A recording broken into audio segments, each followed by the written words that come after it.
170 ରୁ 180 टंका आम गोटे केजी माने कुकड़ार ओजन करवा तो आम खर्चा माने हो जाऊे मार्केट रे 250 टंका रू कम रे नहीं 250 टंका ऊपर के बजे बिक्री हेबा जेन चाउल गुंड आम राइस मिल मान को मिलूचे चाउल गुंड डी ऑयल राइस ब्रांड भी सस्ता मिलूचे जेनटा कि 10 टंका 12 टंका लाख केजी होचे खंड चाउल जेनटा कि 20 टंका भितर भी मिलूचे आमर मका आनिकी ग्राइंडिंग करी मका चाउल चूना आ गोटे माछ गुंड माछ मार्केट में माछ गुंड जेनटा मिलसी सेटा भी बहुत प्रोटीन जातीय खाद्य माने कम खर्चर दाना तैयार कर पार्मा चाषी भाई माने चिया नेसन जगह देखा जाइए सी मैंने दिनकिया चिया नहीं गले कि देदेला सहित जी मैंने सप्लाय कर सहित एत संपर्क नहीं था दाना दिहला केन मेडिसिन दिहला केन वैक्सीन दिहला केन थे आम लाइट परिचालन कराऊे इत्यादि से निजे इठाने आसिक देखिकी से शिखी पार्बा आ तार गोटे आत्मविश्वास बढ़ी पार्बा चाषी मानकर चाहिदा मुताबक से जिते दिन ने कि अंचल जेन कुकड़ार बिक्री चाहिदा अच्छे से कुकड़ा चिया दि जावा से मैंने नेलापर एरिया के बिक्री कले कि बिक्री करवा किसी असुविधा है आम सहित जोगाजोग करी आम जार दरकार सहित जोगाजोग कर देसुँ आम नमस्कार मुई डॉक्टर दिलीप कुमार पंडा अवसर प्राप्त जिला मुख्य प्राणी चिकित्सा अधिकारी संबलपुर सोनाली टाइप रो आउ केन केन प्रजातिर कुकुड़ा चाष गोटे चाषी भाईटे करि पारबा आमर सोनाली व्यतीत आमर जो देखमा बेले आरआईआर कुकुड़ाटा भी आमर जेनटा अच्छे पालन रे आम कराई पारबा भल ताकर ओजन भी हेसन आ अंडा भी भल देसन आम कोरापुट अंचल जेन भेजा गुड़ा कुकुड़ा पालन करि पारबा आउ गोटे है कड़कनाथ जेनटा कि आम कला रंगर जेन कुकड़ा तार चाहिदा टी अधिका अच्छे कि आम मार्केट रे ताकू अत्यधिक मूल्य जो बिकमा लोक मैंने किणवार लगे आग्रह प्रकाश नहीं करन कि से मैंने साधारण परिपालन से 4 मास रे केजी हो जाएसन से आम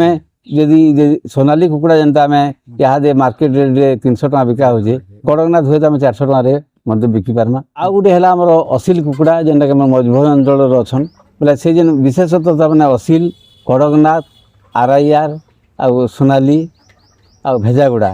एतकी कुकड़ा आमर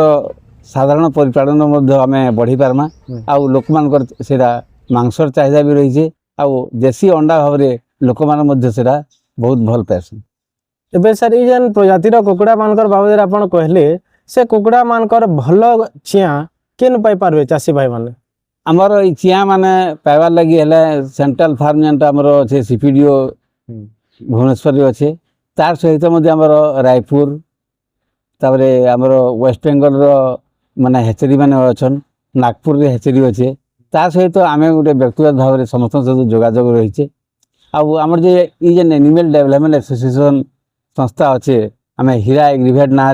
समन्वित चाषर गोटे मॉडल कराई मॉडल रे आम जी जेन चिया दरकार पड़वा से जदि आमको जोगाजोग करेंगे आम 7 दिनिया 15 दिनिया तार जेन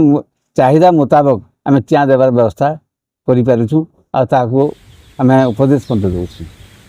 एबे सर प्रश्न आसूचे चाषी भाईटे आपणकर चिया नौचे किंतु तार मेन क्वेश्चन थी कि तार ट्रेनिंग माने से कि पाई पार केनता हिसाब से जतन कले से कुकड़ा माने मोर्टेलिटी नहीं रहे आ ग्रोथ भी भल रहबा आ से भल रेट रे फ्यूचर रे मार्केट रे बिकी पारबा आमर जेन चाषी भाई माने चिया नेसन बहुत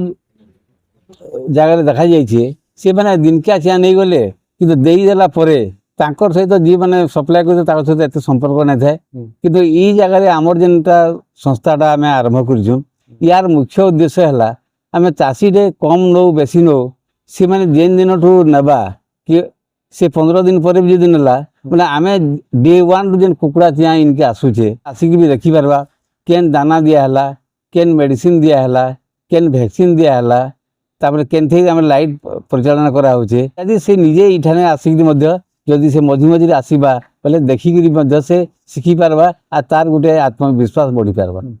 एबे सर जेनता दाना रो कथा आपण कहले मार्केट रे तो दाना जेन रहुचे गोटे किलो आपन 40 रु 50 टका तक बढ़ी जाऊे तो सेती रेट रो दाना दे करी चाषी के भावुचे कि मुई हेती लाभ नहीं होए दाना उपरे आपनकर किछि नॉलेज हमर चाषी भाई मान को टिके दउन आमर जेनटा उन्नत मानर कुकड़ा चिया नेबे चाषी भाई माने से मान को निश्चय पहिल मासे तक आमे भल ଜାତୀୟ ଦାନା ଦେମା ଯେନ୍ଟାକି ଆମର ପ୍ରି ଷ୍ଟାର୍ଟର ଆଉ ଷ୍ଟାର୍ଟର ହେଲା ଏଇଟା ଦେମା ମାସେ ପରେ ଯେନ୍ ଚାଉଳ ଗୁଣ୍ଡ ଆମର ରାଇସ୍ ମିଲ୍ ମାନଙ୍କୁ ମିଳୁଛେ ଚାଉଳ ଗୁଣ୍ଡ ଡି ଅଏଲ୍ ରାଇସ୍ ବ୍ରାଣ୍ଡ ବି ମଧ୍ୟ ଶସ୍ତାରେ ମିଳୁଛେ ଯେନ୍ଟାକି 10 ଟଙ୍କା 12 ଟଙ୍କା ଲେଖା କେଜି ହଉଛେ ଆଉ ଚାଉଳ ଆମର ଖଣ୍ଡ ଚାଉଳ ଯେନ୍ଟାକି 20 ଟଙ୍କା ଭିତରେ ବି ମିଳୁଛେ ଆମର ମକା ଆଣିକି ତାକୁ ଗ୍ରାଇଣ୍ଡିଙ୍ଗ କରିକିରି ଆମର ମକା ଚାଉଳ ଚୁନା ଆଉ ଗୋଟେ ମାଛ ଗୁଣ୍ଡ ମାଛ ମାର୍କେଟରେ ମଧ୍ୟ ମାଛ ଗୁଣ୍ଡ ଯେନ୍ଟା ମିଳୁଛି ସେଇଟା ବି ବହୁତ ପ୍ରୋଟିନ୍ ଜାତୀୟ ଖାଦ୍ୟ ଆଉ ସେଥିରେ କିଛି ଆମେ ଲୁଣ ମିଶେଇକିରି କେନ ଆମର ଯଦି ରନ୍ଧା ଭାତ ବି ମିଳିଲା କେନ୍ତା ଦାନା ତିଆରି କରବା ମାର୍କେଟରେ 170 ରୁ 180 ଟଙ୍କା ଆମେ ଗୋଟେ କେଜି ମାନେ କୁକୁଡ଼ାର ଓଜନ କରବାର ତ ଆମର ଖର୍ଚ୍ଚା ମାନେ ହେଇଯାଉଛେ ଆଉ ଯେନ୍ଟାକି ଆମେ ମାର୍କେଟରେ 250 ଟଙ୍କାରୁ କମ୍ରେ ନାହିଁ 250 ଟଙ୍କା ଉପରକେ ବୋଧେ ବିକ୍ରି ହେବା କିନ୍ତୁ କମ୍ ସେ କମ୍ 250 ଟଙ୍କାରେ ବିକ୍ରି ହେଇପାରବା ତ ସାର୍ ଏବେ ଆମର ଚାଷୀ ଭାଇମାନଙ୍କୁ ଟିକେ ଆପଣ କେନ୍ କେନ୍ କୁକୁଡ଼ା ଚିଆଁର ବ୍ରୁଡ଼ିଂ କରୁଛନ୍ ସେଟା ଟିକେ ଆମକୁ ଦେखाବେ। ଏଇଟା ଆମର সোনালী କୁକୁଡ଼ା ଆଉ ଏଇଟା ଆମେ ଦିନକା କୁକୁଡ଼ା ଚିଆଁ ଅଣା ହେଇଥିଲା ଆଉ ଏଇଟା ଆମର ଏଇଠାନେ 15 ଦିନ ହେଲାନ ତାକୁ ଆମେ ପ୍ରି ଷ୍ଟାର୍ଟର ଆଉ ଷ୍ଟାର୍ଟର ଦାନା ବି ଦେବାର ଆରମ୍ଭ କଲୁନ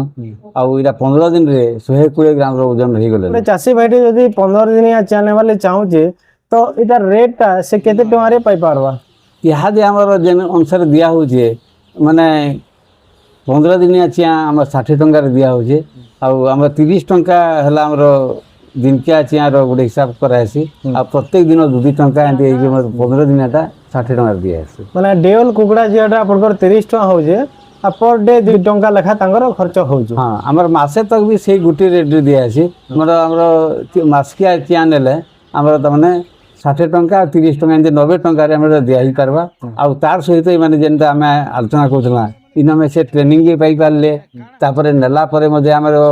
ବୈଷୟିକ ପରାମର୍ଶ ବି ପାଇପାରିଲେ ତାପରେ ବିକ୍ରି କରବାର ଯଦି କିଛି ଅସୁବିଧା ହେଲା ତାର ମଧ୍ୟ ଆମେ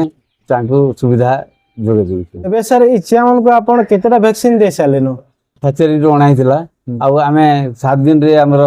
ଲେସୋଟା ଯେନ୍ଟା ଦିଆ ହେଇଥିଲା ତାପରେ 15 ଦିନରେ ଆମର ଆଇବିଡିଟା ଦିଆ ସରିଛି। ସାର୍ ଏବେ ଆମର ଓଡ଼ିଶାର ଚାଷୀ ଭାଇ ଆଉ ଭଉଣୀମାନଙ୍କୁ ଆପଣ କାଣା ପରାମର୍ଶ ଦେବାର ଲାଗି ଚାହିଁବେ?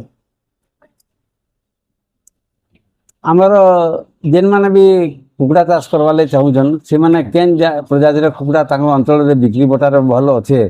ସେ କୁକୁଡ଼ା ଚିଆଁ ରଖୁନ୍ ଆଉ ଭଲ୍ ଜାତିଆ କୁକୁଡ଼ା ସେମାନେ